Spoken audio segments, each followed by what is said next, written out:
The patient of the future is going to be enabled with all of these new digital tools, and it will democratize the process. So patients will be doing things for themselves that in the old days we said they have to see a doctor to do. Some of that's quite healthy. I think we're beginning to see patients making their own diagnoses of simple things and even treating themselves in ways that save them the hassle of going to see the doctor. But there's a downside.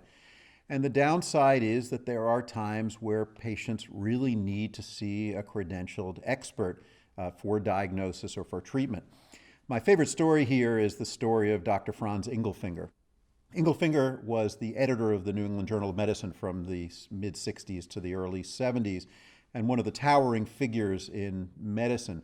Ingelfinger's clinical specialty was he was a gastroenterologist and an expert particularly in diseases of the esophagus and the stomach.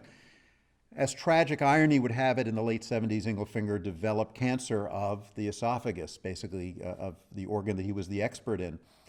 And Ingelfinger went to see a series of doctors in the Boston area to try to figure out how best to treat his cancer. Each of these doctors sat down with him and said the same thing. They said, well, Franz, you're the world's expert. What would you do? You would think that would be empowering for a patient, but as Ingelfinger described the experience later in an article in his own journal, in the New England Journal of Medicine, it was incredibly anxiety-provoking, both to him and to his family. Finally, Ingelfinger went to see a wise physician friend who sat him down and said, Franz, what you really need is a doctor.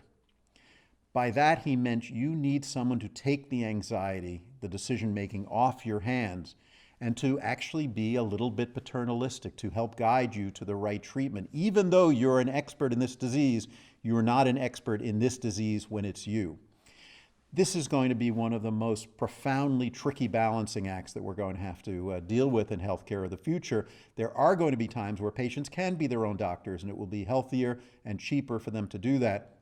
But there will be many times where, just like Dr. Ingelfinger, what the patient really needs is a doctor.